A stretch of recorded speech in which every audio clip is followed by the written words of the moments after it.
And now, ladies and gentlemen, let's start the afternoon session with a panel discussion on banking horizons, navigating the present, envisioning banking 5.0, and crafting a future-ready roadmap. So, ladies and gentlemen, it is a pivotal discussion on the future of banking in Vietnam, where we are exploring the present state of Vietnam's banking landscape and diving deep into its challenges and technological forces driving change. We'll also envision the future of banking through the lens of Banking 5.0.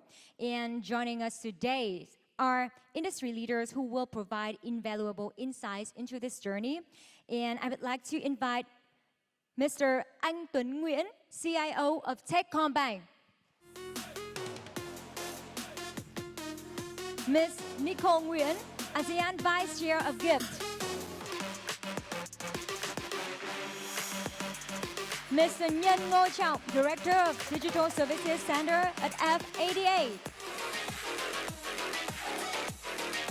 And let us welcome our moderator, Mr. Niraj Sanghavi, founder and CEO of Coreium. Once again, yes.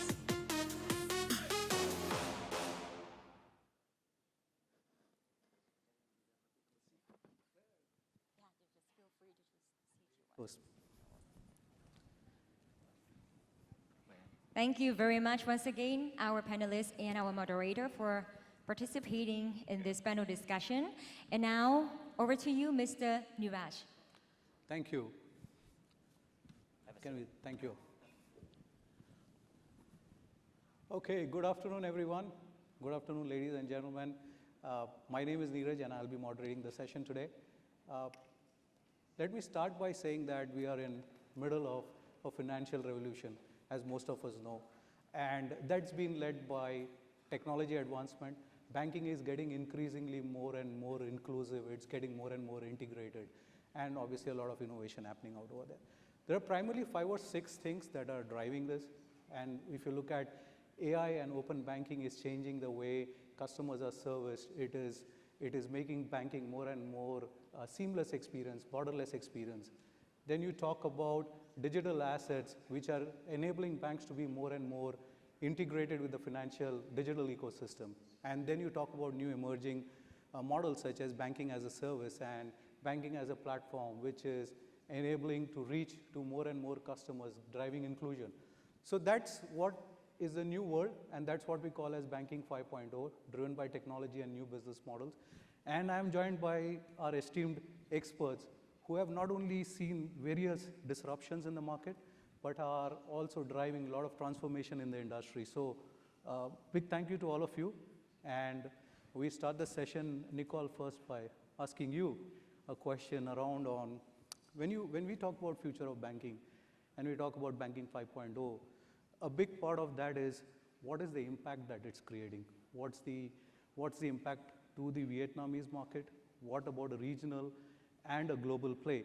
And when we speak of impact, we're talking about the economic impact, the social impact, and the sustainability impact of it. So would like to start with your views on that. I think that's a pretty heavy question after lunchtime, but we'll try to take it with all our own experience here as well as the insights from the panelists. My name is Nicole, so I'm the ASEAN Vice Chair of Global Impact FinTech Forum. So we are a Singapore-based think tank. So we're working with around 300 global fintech leaders and associations to drive fintech mass adoption in the region as well as in the global scale. So I think that's a very good, primer question on the topic today with Banking 5.0, although I think pretty much we are experiencing with, at 3.0, in some of the industries and the technologies that we are having. To me, I think the biggest impact that Banking 5.0 is having, for all of us is about creating this open collaboration as well as a more open digital economy, to a lot of the countries of the region. So I've just been back from a conference in Hong Kong, and the Hong Kong government has identified fintech and digital economy as the key growth drivers for the economy in the next 10 years. So pretty much Hong Kong and Singapore has always been the financial hub in the region, and now they're looking at Southeast Asia and ASEAN region, and Vietnam in particular, as another market where they can actually drive more user acquisition and more growth with consumer products. So what I'm talking about here is not just about investment, it's not just about the money, but it's about also channeling the talents as well as the user acquisition process from these countries back to a market like ASEAN, where we have over 500 million people. And Vietnam is definitely at the center of this region, where we're thinking about 100 million tech-savvy populations, and our fintech market is about to reach $19 billion in 2025. So I think pretty much this is some of the ideas that we are looking at the global economy and the global digital economy. So Vietnam is actually getting close to that. And when we talk about Vietnam, it's not just Vietnam, it's also about the ASEAN market, where we can actually kind of harness the potentials of the market in this sense. And last but not least, I think technology-wise, we are talking about open banking, we are talking about more transparency needed. And blockchain, for instance, or RegTech would be a good tool for us to deliver this much needed transparency. So when you deliver this transparency to people, you can create more trust. And when people have more trust, they will be more powered. And I think this is also a very generic, a very popular formula for you to be able to harness the potentials from your users, but also from your stakeholders, your community. And I would see this as a more healthy direction in how we're going to be developing our business. So it's not just about users at the end, it's about how to bring together all of the stakeholders in an open ecosystem. So that's something, that kind of some of the initial thoughts about this. Thank you so much, Nicole, and especially the point that you brought about is the transparency and trust, and that's largely what we see is at the heart of any new innovation that is happening and the new business models that are emerging. That's become a center point of focus. So I think absolutely right on that. I just would like to ask Nian or Tuan if you want to add up anything to that in terms of an impact. Yeah, sure. Let me add on to Nicole's point. Again, all of these, when we talk about banking 5.0, we have to understand what are the technology or what are the things that we are talking about, right? So probably one of the latest thing that everybody hearing about is generative AI or AI in general. So how are we as a bank or as an organization able to bring those technology, those ease of use or whatever to the banking customer? And more importantly, maybe in Vietnam, is more of the unbanked population of the customer. And again, as you know, there's a lot of literacy about whether they are technology literate or they are financial literate. All of that has to be educated and have a kind of a ramp up for people to leverage and use those products and services to the full extent. So again, the transformation, the go-to-market, the change management, that's what we call in Techcombank. How are we able to produce or introduce those kind of products and services and able to adapt to the segment of the customer that we are looking for and make good use for them. So that's just another thing that I just want to call out to say that, not only just the banking existing customer, but also the unbanked population that we are trying to fight for as well. Yeah, and absolutely, I think unbanked population is quite a big part of the sustainability agenda as well. So I think you touched on that impact as well. Nian, anything else? The next question is for you.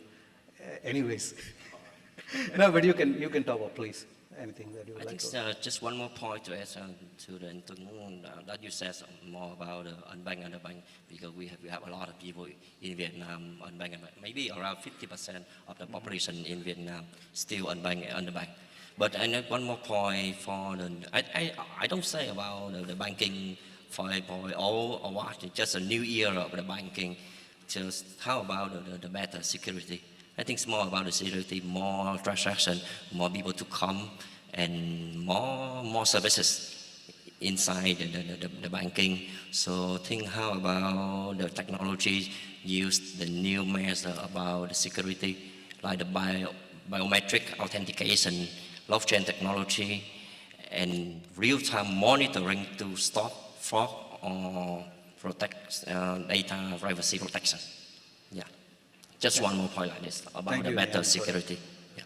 So while you're holding the mic, the next question is for you. We talked about the impact in general, the three categories of impact, the overall economic impact and so on.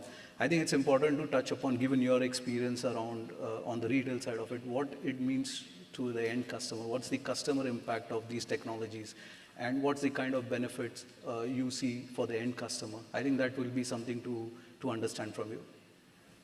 Yeah, I think, wow, that's a great question. A long story to tell about that question. So I think just come up with 5 key things. And first of all, I think for the new banking, the new era of the banking 5.0 is all about the customer-centric banking platform. I think so. The customer-centric, yeah. And with the 5 key things to improve the customer experience. The first one, the customer experience to creating more convenient, easy, efficient for the people to come to use every day and become the daily life platform for them in terms of banking and payment like this. And the second one, as I said, better security for them now, because you see in recent days and few months ago, we saw a lot of things happen in the fraud and even in the cyber security. So that's why I think we'll be more focused on the cyber security for the second one. And for the next point, I think for the better financial inclusion, yeah. I think in financial inclusion in Vietnam is still low, like for the unbanked and the underbanked. What we can do for the banking 5.0 that we can generate, and we can make them easy to get the bank account, and like the digital wallet, payment, and B2B money transfer, B2B lending. Like you now, you can see B2B money transfer in Vietnam is so easy for people to transfer the money from these people to the other people. Yeah, and the next one, I think it's more about the efficiency, the efficiency, to push the bank efficiency, cost, and affordable price for the unbanked and underbanked group in the rural area, and other people cannot come to the bank in the past. And the last one, and the faster transaction. Now I think in the 5 years ago or 6 years ago, if I do any banking transaction, it takes maybe few minutes. Now by the second. Just like I think Antung know about that very well, about the best transaction, faster transaction, to boost I think to become, like I said, the customer-centric banking platform and experience. Yeah, I think, and 3 points to stand in, like my point of view for the customer. I hope that the banking 5.0 can provide about the first one. I think so, like the personalization. Because now, for my case, I also using my current bank, but I receive a lot of things that do not right for me and do not suitable for me. Why? I think for the banking 5.0 can help us to solve this, can help us to know who are they and where they come from and what they want and what they need to provide, I think, the best and more about product offering. I think it's better from my point of view and my case as well. That's I receive many calls, even the telesales, so for somewhere call me every day. I think for the personalization will be the more focus and will be the more expectation from the customer in the future in the banking 5.0. Yeah. Thank you. And I picked 2 things from that: speed and efficiency. I think you hit on that. And taking back from previous conversation, about transparency and trust, I think these are critical aspects. I had just one question to top up on that, on a quick one. One of the challenges that people see is around on customer loyalty and retention. Do you see how that will change, given some of these tools that they bring you probably a better capability, or how do you leverage this in your organization? Oh my God, because I just got the figure from the Google Customer Solution team in the sea, because we are in the lowest retention rate for the banking in the sea. For the Vietnamese people, just under 40%, compared with average in the sea around 57% of the loyalty and retention to the bank and the financial company. I think because I think for the Vietnamese, we are the first adoption in terms of technology and new platform. Even we try to find a new way and new things, even always something new for the people to enjoy in a new segment in the finance. So that's why for the loyalty and retention of the people in Vietnamese is so low for the bank and financial. So that's why I hope that the banking 5.0 can service and can get them back and get them use the banking every day, like I said, like the banking as the platform, banking as a service for the people to enjoy to do every day, yeah. Thank you. The next question, there's some to add to it, but I think we'll come back in the interest of time. I want to go on to a third question and come back, maybe later on if you have time. One, this is for you. You are a technologist, and one of the biggest challenge in getting any new technology or a new solution in is the limitations that are around that in terms of the ecosystem, and regulations play a very big part of that. So wearing your technology hat, when you see things have to enter and you launch something, what are the frameworks that you see from a regulatory angle that you believe will be crucial to the future of banking that needs to change? Yeah, so great question. It's really, again, when we talk about banking, customer really looking for some services or product that are easy to use, reliable, and secure, right? Those are basically three things that people are looking for. Those are the foundational, those are the table stake, right? Then we talk about advanced, enhanced features like segmentations and knowing the customer and offering them what they need or what they don't even know that they need. Those are the advanced. But at the foundational level, right, we need to make sure that we offering some kind of security, some kind of compliance that not only protect the bank but also protecting the customer. So in that perspective, we work very closely with the regulator and making sure that we educate them as well in terms of what is the implication of what they are doing. Most of the people in this room probably would know that by July 1st this year, there's a new law that's coming out, and any transaction over 10 million VND will have to have a biometric kind of authentication.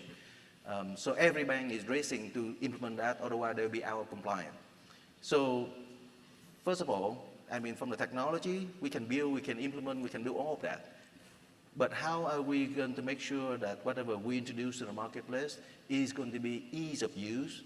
The customer can basically self-navigate and do whatever they need to do. They don't need to call the call center or ask, go to the branch for people to guide them through that process. So again, a lot of things we have to think through in terms of how do we roll it out? And that's what the term I used earlier called chain management. How are we going to be able to educate our clientele base that these are the things that are good for them, but at the same time good for us as well? And then have a proper education, communication, training, even short video clips or whatever, so that we can bring people along with that journey. And then from the bank perspective, it is one of the things that we should be and must follow the compliance and the regulation, because it also protects us from the liability, also from the fraud, from all the other things that, probably in Vietnam people know too well in the last couple of weeks about the VN Direct as an example. So is it really good for the customer? Is it really good for the bank? The answer is resounding no, right? So how are we able to support the regulation, but at the same time bring it home closer to the customer, that, hey, these are the benefits for you and for us as well. So it's actually quite a lot of things that we need to make sure that we are not just doing it for the sake of compliance, but also bringing the entire population to the new level of understanding and appreciation for what we are trying to do, which is to protect the customer and also protecting us. And in essence, that makes us as a society progress and be more of a safer place and operating in a more professional environment. So again, those are just one example. There are many other, kind of regulation compliant in discussion. For example, e-signatures. That is also coming up and we'll implement it this year. How are we going to able to educate our customer to say this is a convenient features? Okay, and then we also talked to the regulator about, like open banking API that, probably been pilot in the UK and other market already. Again, this bring the ease of the customer to transact and moving their business to another bank or to a competitor without having to be logged in. So again, everything is with a good intention, but how are we going to be able to make sure that it is beneficial for both ends, the customer and also for the bank? So that is the kind of influence and the kind of thing that we are working with the regulator to educate both ends, the regulator themselves and also the consumer themselves, so that we can make an informed decision and sign up for it. Thank you, Tuan. So I think an interesting point around that, regulatory framework needs to exist, but the consumer awareness is extremely critical as well in this to work. I just wanted to bring some more flavors, and it's open to any one of you to answer on, especially on this topic, right? And we're speaking a lot about AI, and one of the aspects or concern is around the ethical use of AI. I mean, it's a very general question that comes up every now and then. So any views on that? And the second aspect is there are new business models also evolving with respect to when you start looking at open banking as an example, or you're looking at banking as a service. So there are a lot of issues around data sharing and so on. So is there any thought process within the ecosystem here around on data sharing rules or governance around on that? Is that something you could shed light on, any one of you? I mean, this question is an open question around. Yeah, so let me try to start and then you can jump in and help. So obviously, generative AI or AI in general has been the hot topic of discussion, and mostly for the banking, financial services as well. And you're right, the data sharing, the intellectual property, the customer privacy, all of that intertwined together. How are we able to make good use of it and provide valuable services to our customer? The simple case that people can make a relationship to the generative AI is a chatbot, right? But there are lawsuits, there are cases out there in the world already that a bot giving a wrong answer in terms of product and services. So who is liable for that? In that lawsuit, right, the company say, we outsource the bot to somebody else, so that's why we're not liable. Absolute wrong answer, right? But the point here is because it's AI, pretty much you don't get the 100% consistent response every single time. Otherwise, it wouldn't call generative AI. So how are we able to fine tune and tweak that tolerant percentage of deviation from one answer to the next to make it consistent and liable free for the organization, or giving the right information to the customer every single time, rather than depend on when the bot feel like to give the right answer or not. So again, that's one example.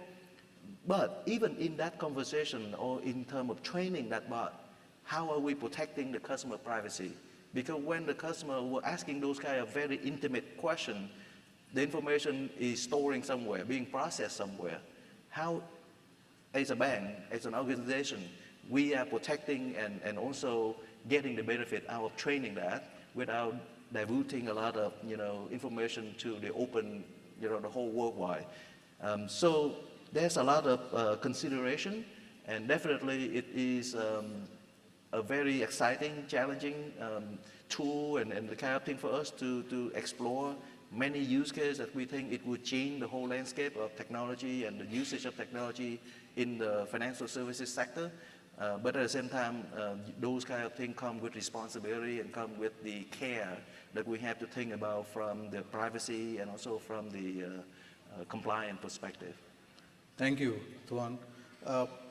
My next question is, Myang, yourself or Nicole, any one of you could start with that, but primarily focusing on taking this banking 5.0 model or the new technology era that's coming in, what are some of the real problems that you believe, industry problems, that will be getting solved or has to be solved? I know you already spoke about a few things, but is there something that comes to your mind straight away in terms of, yes, this is something extremely critical to solve, and it will get solved with these new technologies coming in? I think we might have touched base on those challenges before. So number one, I think, is about regulatory framework, of course. I think definitely we cannot really expect every country to have the same framework. So, I mean, what is happening right now with, I think, let's say with the Southeast Asian region, obviously, I think a number of governments have been trying to experiment with sandbox, especially with the emerging tech, to make sure that they will be able to deliver the efficiency without compromising security. So back to Jens, I think he has pointed out about this as well. So we are excited about technology, but at the same time, we cannot do that by compromising our security. And I think that's a very important topic. The second topic is back to what Anton has mentioned about privacy. I think it's important these days, privacy, and people normally just realize this is a problem when there's an incident, that happens with their privacy. So number one is obviously we don't have enough literacy about privacy. What is happening, with our data? That's number one. Number two is obviously with technology. So basically, it just so happens that you are sharing your personal data right now with so many devices, so many networks, and so many, let's say, inputs or gateways. And I think there has been like a recent innovation in Web3 that has been taken, I think the Web3 space by storm. It's called zero knowledge proof. Maybe this is something which is not very new to everyone who has been in this space, but this has been experimented by one of the banks in Europe. It's called ING. So zero knowledge proof, it means that you can actually verify some data without revealing the raw data. Meaning that, for example, if you go to a bar or a club in Europe and you have to prove that you are over 18 years old, you don't have to show your ID with everything in there, including your date of birth and your full name. But there's a process for you to actually input the information, in the system, making sure that all of the information is checked and you are verified that you are, you are over 18 years old. You are allowed to perform these kind of actions like going to a club or buying alcohol or something. So, this is some of the recent innovations that we have been doing in Web3 to make sure that your data is actually your data. It's not the data that is stored on your device, or it's not the data that is stored on the central bank's warehouse, because who knows what's going to happen, when the whole system goes down tomorrow. And who knows what's going to happen if your data is being mismanaged or is being shared with a lot of, different parties that you are unaware of. This happens so much with Vietnamese people these days, when we kind of just make a booking with a flight, and accidentally we just receive so many offerings from parties that we don't know about travel, schedules, about hotels and everything. So I think it's very important I think with privacy, number one is that people understand what it is, which is very important because it doesn't matter to the people who don't know about it. And number two is, I think there has been a lot of innovations in this space, not just within the banking space. And this is how we have been trying to actually bring the ownership of the data back to the users. And once they have the ownership, think about how they can actually do with the data. It's not just sharing data, it's about monetizing the data. It's about sharing the data to pre-approved authorities. So let's say healthcare, clinic, let's say different, different people that can get access to your data. So it actually brings a lot of power back to the users, which I think is something that we have to get used to as an institution, as a service provider, and as a user, because eventually that might not be the ideal case for everybody. So I think that there's a lot of things kind of under question, but I just want to lay out the options and the solutions out there for us to think about. Thank you so much. Anything, Nian, you want to add on top? I think 2 points for the first one are, I think it's more about the open banking because for a long time ago, I think everybody come to the bank and see how long does it take to make the API or SDK. 1 or 2 years, I think for the open banking, allow for the bank to connect with a lot of financial services, even other services in the outside come to the bank and allow for the bank 5.0 to become the banking as a platform, as a service for the people and more, I think more and more people enjoy that.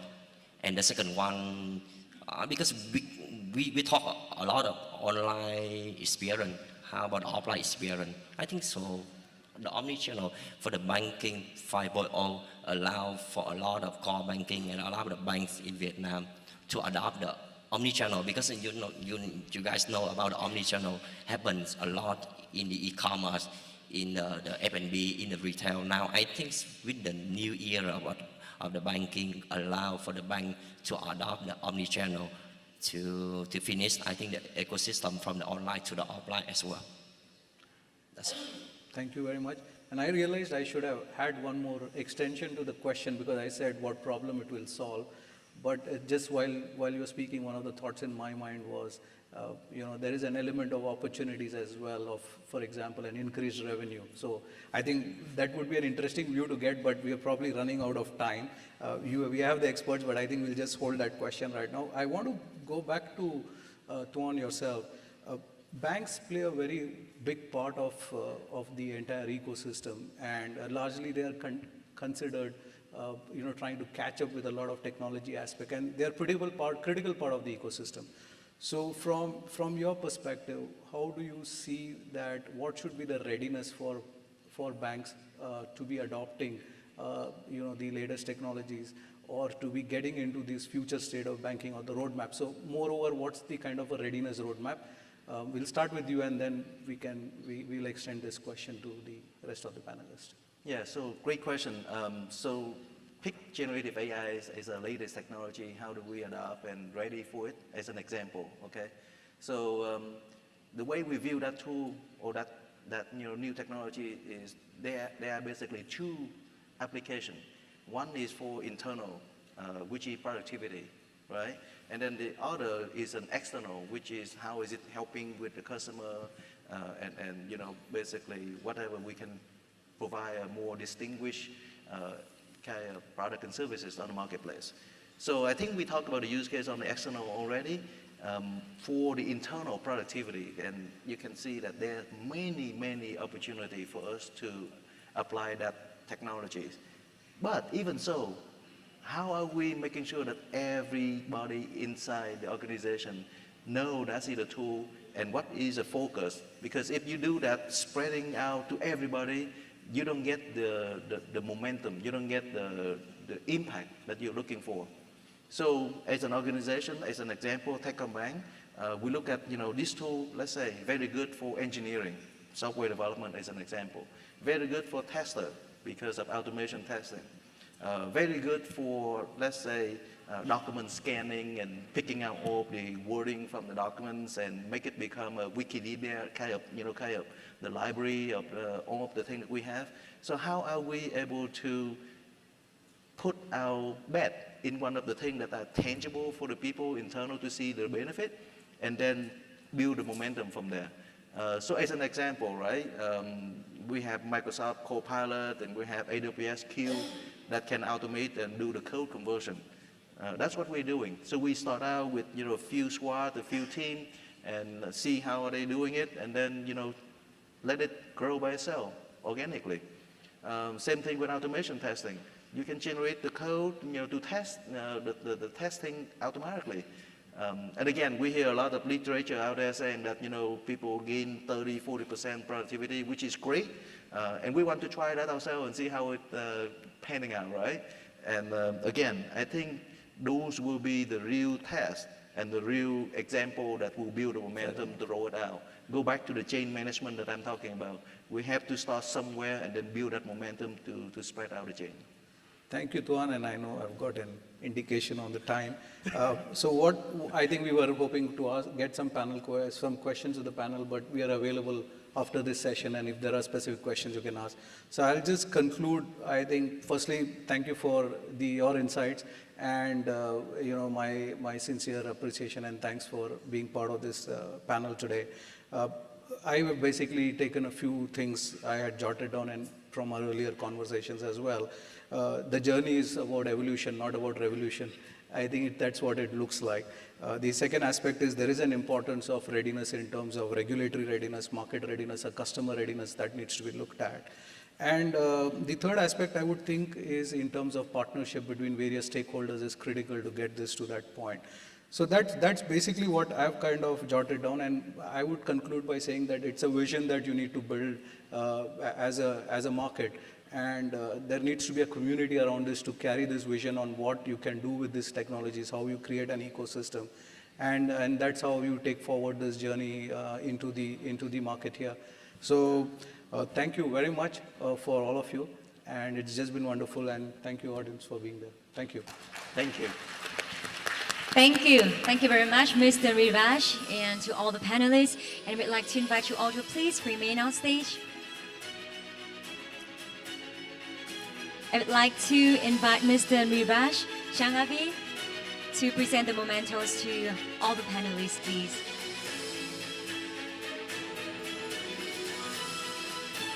Once again, thank you very much for joining us in the panel discussion and sharing a lot of insights.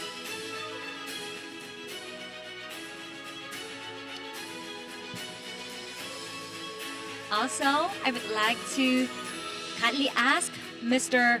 Anh Tuấn Nguyen, CIO of Techcombank, to help us to present the memento to Mr. Niraj, please. Once again, thank you.